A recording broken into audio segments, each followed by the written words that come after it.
Outremernews.fr, le site de l'actualité Outre-mer, 24 heures sur 24 et 7 jours sur 7. Retrouvez la chaîne Outremer News sur YouTube. RL Location Automobile. Pour toutes vos locations de voitures et utilitaires en Guadeloupe, faites appel à RL Location Automobile. Avec RL Location Automobile, réservez en toute tranquillité 7 jours sur 7, 24 heures sur 24. RL Location vous propose une large gamme de voitures et d'utilitaires au meilleur prix sur le site internet www.rl-location.com. RL Location, c'est aussi l'assistance et la livraison. Pour tout renseignement, contactez-nous au 0590 10 66 87. Attention, offre exceptionnelle jusqu'au 20 octobre. Véhicule catégorie A, 15 € par jour. Véhicule catégorie B, 20 € par jour. Guadeloupe, actualité. Et Jarry est toujours très embouteillé, comme d'ailleurs la route nationale 1 au niveau de la Gabarre, mais jusqu'en direction de Bémao ou bien en direction du Gosier. Visiblement, il y a eu un accident sur la Gabarre. A priori, ce serait l'explication à cet embouteillage qui dure quand même depuis 16h cet après-midi. Et notez que Jean Dernaud est reconduit à la tête du syndicat des personnels d'éducation de Guadeloupe. Ce dernier a présenté aujourd'hui les grandes directives pour cette nouvelle mandature. Parmi les priorités, les personnels souhaitent mieux appréhender des outils comme l'intelligence artificielle et leur impact sur la productivité des élèves. Autre axe majeur, arrêter l'hémorragie de cerveau en permettant un recrutement en local. Regardez. Déjà là, ça c'est très intéressant. Bien entendu, nous faisons bilan à mandature là, les 3 l'année passée. Nous réfléchissons à qui orientation nous avons syndicat là. Et dans ces réflexions là, ça nous garder aussi quels les éléments nouveaux qui viennent influencer l'école là. Nous voyons par exemple téléphone portable numérique et l'IA en particulier qui commence à rentrer dans l'école là, qui ont l'autre petit monde qui a utilisé pour faire des voyaux. Et nous faisons bon matin là, on spécialiste vini parler et débattre avec nous ces questions à l'IA là. Et donc nous interroger nous pour nous voir qui gens nous qu'à gérer bitin là ça dans l'école là. Parce que ça nous voulait que jeunesse en nous former correctement. Et on sens critique, priorité des priorités, arrêter faire jeunesse en nous partir en France. Parce que nous sommes toujours d'accord pour que Guadeloupéens travaillent en pays à eux, le droit des Guadeloupéens à travailler à Casayo. Nous avons l'autre camarade qui a été contractuel plusieurs années en académie. Là, des pays tiré pied à eux en vieux souliers et des pays passé concours, ils ont envoyé eux en bas. Des fois, ils ont chiré famille là. C'est-à-dire, si c'est madame là qui a parti, Marie l'a arrêté ici d'inverser Timouna ou l'inverse. Et ça, nous pas qu'à trouver ça admissible. Okay? D'ailleurs, il y a l'idée toi dans qui dehors toujours, qui pas rentrer. Et chaque année, même problématique là à poser, ça sont priorités fondamentales. Priorité aussi pour adapter l'école là, parce que l'école là pas qu'à s'en nous. Et nous avons bien constaté d'après les résultats que nous toujours avant-dernier dans toutes les évaluations qu'il y a fait dans le système de l'école là. Et pour nous, ça prend fatalité parce que nous pas picouillons qui d'autre côté. Et d'ailleurs, nous avons montré dans l'histoire, nous avons fait des grands noms, des grands intellectuels, des grands noms sortis en Guadeloupe. Et pourtant, nous nions ces résultats-là, ça systématiquement. Nous avons bien vu que nous avons une culture particulière, nous mettons Goka, patrimoine universel de l'humanité, ça t'est mérité que ça t'est adossé en université là, en licence d'art et de la culture. Et ils ont fait ça. Donc, on voit que nous avons l'obité encore à faire et l'université en nous, pour penser l'école en nous, par exemple, faire les programmes. Et pour penser économie en nous, pour une richesse en la biodiversité à pays là et qui gens développer économiquement pays là. Penser pays, mais c'est pas évident. Notez effectivement que le tribunal administratif de Fort-de-France, qui avait été saisi par le préfet de Martinique, a annulé jeudi dernier une délibération de la collectivité territoriale de Martinique de 2023 qui reconnaissait la langue créole comme langue co-officielle, effectivement, sur cette île antillaise. Et Frédéric Théobald, lui, reprend les rênes du comité régional de cyclisme. Ce dernier est largement élu avec 75 voix pour, 10 contre, 1 nul et 3 blancs. Malgré les clashs, il entend poursuivre le dialogue avec les clubs qui demandent le maintien des coureurs étrangers. Regardez. 75 oui, 10 bulletins avec non, nul 1 et blanc 3. Donc, M. Théobald a été élu par les clubs. Aujourd'hui, c'est à moi et mon équipe de continuer à être à l'écoute des clubs comme on a pu le faire pour leur dire que le comité est là pour les aider, pour les accompagner à structurer leur club, à les accompagner dans leur organisation. Et bien sûr, c'est vrai qu'il y a quelques contentieux avec quelques clubs, surtout par rapport à des cours étrangers. Mais comme je dis, nous sommes là pour faire émerger notre jeunesse. On a du talent, donc je vais retourner vers ces clubs-là pour qu'on puisse discuter, pour voir comment on peut faire les choses bien dans les règles pour l'intérêt de notre cyclisme. En tout cas, je tiens à remercier l'ensemble des clubs. Et nous avons de nouveaux élus qui intègrent le comité directeur, qui sont très engagés dans leur club. Donc voilà, je tiens aussi à féliciter l'ensemble aussi des autres candidats qui n'ont pas été retenus. Donc on va les inviter à se rapprocher aussi pour travailler dans une commission pour l'intérêt du cyclisme et l'intérêt de la jeunesse parce que c'est l'avenir. On peut toujours changer des choses, mais là, mon rôle en tant que président, c'est de rappeler les règles et de les faire appliquer. Après, il y a quelques contestataires et je ne peux pas aller à l'encontre des règles fédérales. Et c'est pas parce que nous sommes à quelques milliers de kilomètres de la fédération, du siège, qu'on peut déborder sur les règles.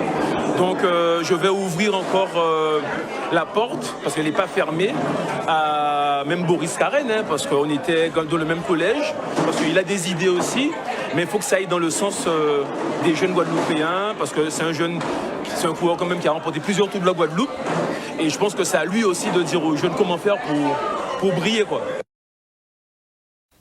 Ça annonce une saison très intéressante. Et afin de lutter contre la déshérence, Cap Excellence lance son contrat local de santé. De plus en plus de SDF et de marginaux convergent vers l'agglomération pointoise en quête de subsistance. Mais effectivement, le fait qu'ils se retrouvent sans toit fait de cette misère une misère assez visible et inquiétante, ne serait-ce que pour eux. Et à terme, la collectivité entend donc résoudre le problème d'hébergement de ces personnes en mettant un espace à disposition pour leur accueil. Regardez. Lorsqu'on parle de santé mentale dans une ville comme Pointe-à-Pitre, c'est un sujet qui est vraiment, c'est une problématique qui est quotidienne. Dans la mesure où les défaillances en santé mentale se voient sur le territoire de Pointe-à-Pitre de par la population de SDF, de marginaux qui viennent de toute la Guadeloupe et d'ailleurs parfois. Pourquoi ? Parce que ces personnes qui sont en souffrance, qui viennent d'ailleurs, le plus souvent, elles n'ont pas de logement. Donc, même lorsqu'on les repère, il n'y a pas un parcours de soins qui peut leur être proposé de manière pérenne parce que on peut pas les suivre. Donc, ces gens-là sont errants dans la ville et nous posent problème. Donc, il faudrait que toutes les autorités en santé, l'État et même au niveau de notre municipalité, nous nous mettions ensemble pour voir comment on peut pallier un problème comme l'hébergement, qui semble être simple, important, et qu'on n'arrive pas à solutionner.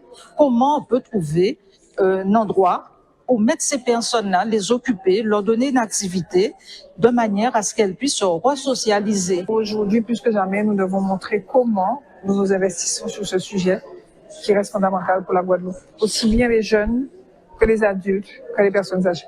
Il s'agit pour nous, un exemple précis, d'aller vers la population et de leur dire qu'on s'occupe de sa santé mentale. Comme on s'occupe de sa santé, comme on s'occupe de sa vie, comme on s'occupe de tout, et bien là, on s'occupe de sa santé mentale et nous allons vers la population avec les institutions, avec les associations, avec les bénévoles, tous les partenaires, porter l'information vers la population pour qu'ils puissent bien comprendre que la santé mentale, c'est pas une question de fou.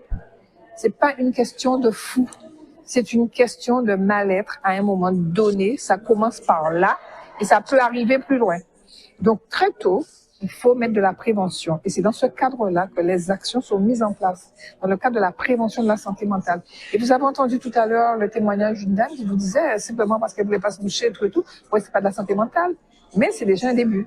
Donc aujourd'hui, l'important pour nous, c'est d'aller vers de la prévention. D'ailleurs, c'est la compétence des EPCI et des collectivités de la prévention, donc nous allons faire de la prévention. Notez que la santé mentale est donc retenue comme grande cause nationale pour 2025 et la problématique est particulièrement prégnante ici en Guadeloupe où effectivement il n'y a pas de gestion, il n'y a pas de parcours de soins pour ces personnes avec des places très limitées, que ce soit à l'hôpital de jour à Pointe-à-Pitre ou bien à Montserrat à Saint-Claude. Et à l'occasion de la semaine porte ouverte des espaces France Service, eh bien la maison de prise d'eau Petit-Bourg nous a ouvert ses portes. Regardez. Prise d'eau est un quartier excentré de la ville de Petit-Bourg. Les usagers, des fois, vont vers la ville de Lamentin. Et Prise d'eau est centrée et limitrophe avec la ville de Bémao et de Lamentin. Donc, c'est pour cela que les usagers sont en nombre. Depuis le 15 décembre, nous ne faisons que d'enregistrer des demandes très, très, très variées. Et aussi, nous avons des habitants... nous avons des habitants des pays Haïti, nous avons des gens de Saint-Domingue, nous avons de la Dominique, donc nous devons nous adapter. Ça se passe très bien et les projets ne pourront que s'amplifier. Je pense, et moi je suis prête à faire des projets pour aider tous ces types d'usagers. L'audace existe depuis plus d'une trentaine d'années, je dirais. Donc nous avons expérimenter déjà un certain nombre de dossiers. Nous avons des réalisations sur le territoire du département. Donc, nous arrivons à gérer les dossiers cas par cas, puisque chaque cas est différent.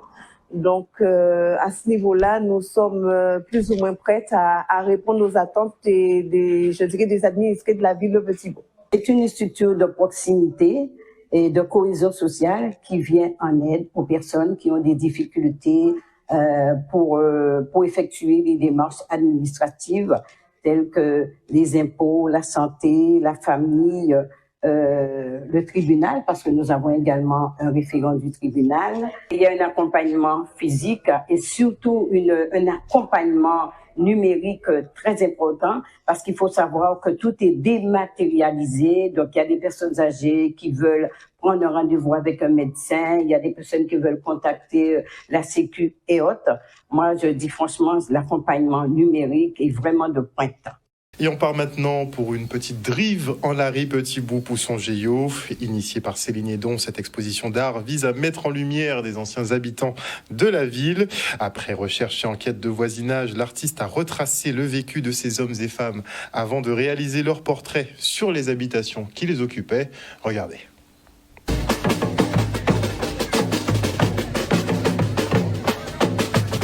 J'ai voulu en fait me réapproprier la rue et donc créer des œuvres in situ, c'est-à-dire que l'œuvre est montrée sur la case qui concerne la personne qui est dans l'œuvre.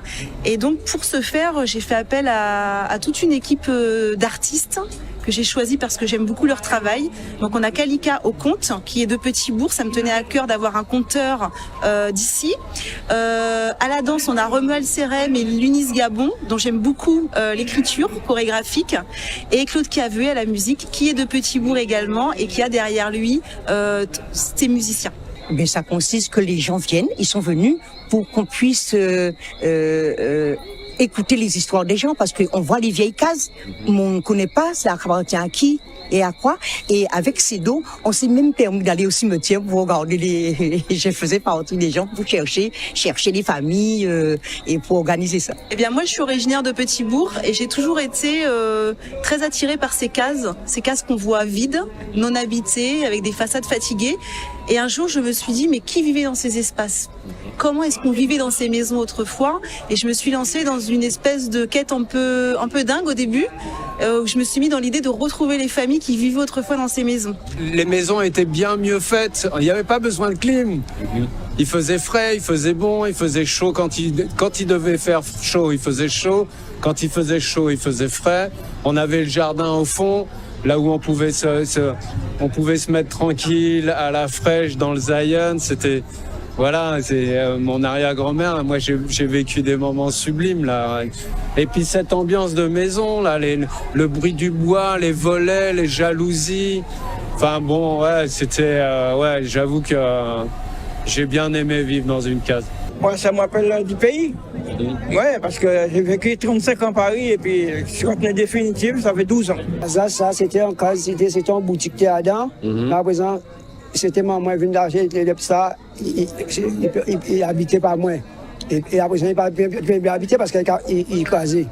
Alors, ça, ce soir, c'est comme un vernissage. C'est ça, c'est comme un grand vernissage dans la rue que j'ai. Un effort qu'il faut faire, hein. Même moi, quand je rencontre des jeunes et tout, je leur raconte, ils me posent des questions. Là, ils m'ont posé une question sur une vieille case. On m'a dit pourquoi on n'a pas fait cette maison. Et j'ai dit, il y avait telle personne, et je racontais l'histoire de ce monsieur qui portait, on l'appelait Félix le chat, et les gens ne connaissaient pas ce monsieur. Et ça, c'est important pour les jeunes. Parce qu'à présent, les jeunes ne s'occupent ils sont plus intéressés par Internet et tout. Je trouve que c'est un travail pour faire pour les jeunes. Un reportage signé Vianney Valverde. Et ce samedi, Jarry a été pris d'assaut par l'armée du ruban rose. Vous étiez plus de 5000 à répondre à l'appel du Lions Club pour un défi sportif en faveur de la lutte contre le cancer du sein. Un carton plein pour cette nouvelle édition de nuit avec un char à musique et en présence de la Miss France Indira Ampio. Regardez.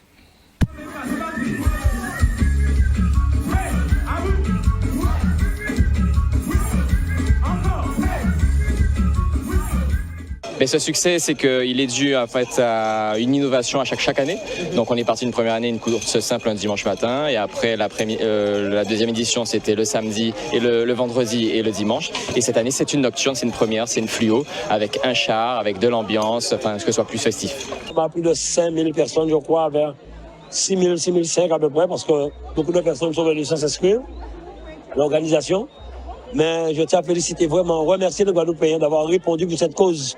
Une cause noble, une cause importante pour la femme guadeloupéenne, pour le cancer du sein.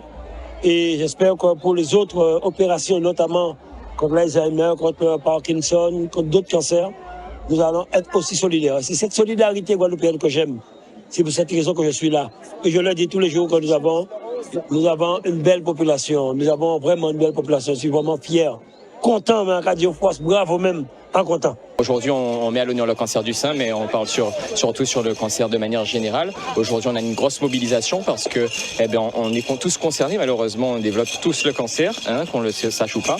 Et aujourd'hui, c'est vraiment une lutte qu'on fait. Et chaque don qui est fait pour la lutte, c'est un pas en arrière pour la maladie. On se bat pour la maladie, afin qu'on puisse trouver un accompagnement psychologique, matériel, afin de faire reculer cette maladie et qu'on soit de plus en plus indépendant au niveau local. Ça a fait que du bien, puisque on sait que ça a fait chaque année, c'est encore ce qui est super important. Donc on est obligé de participer, ça a fait beaucoup de bien. C'est la première fois qu'on participe. Première fois. Et on pas senti impliqué en ça. Oui, parce qu'on y famille, on y voisins, on y amis qui touchent par ça. Donc forcément, moi impliqué.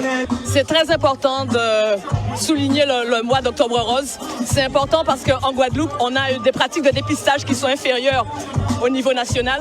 Et donc c'est hyper essentiel de sensibiliser les femmes guadeloupéennes, mais les hommes aussi, au dépistage, certes du cancer du sein, mais de tous les cancers. Je suis heureuse de me dire que j'ai couru un marathon de 5 km avec mon écharpe pour le cancer. Et en fait, sur tout le chemin, j'ai pensé à ma grand-mère. Je pensais à toutes les personnes qui sont malades, à toutes les personnes atteintes de cancer. Je pensais à toutes les personnes qui ont couru aussi pour nous, qui nous encouragent et qui encouragent toutes ces femmes. Et je suis vraiment heureuse. La force de pouvoir continuer. Je suis très contente. Honnêtement, je ne cours jamais. Je ne cours jamais. Mais je me suis dit, j'ai pas couru pour rien. Je suis vraiment contente. O News Radio sur outremernews.fr.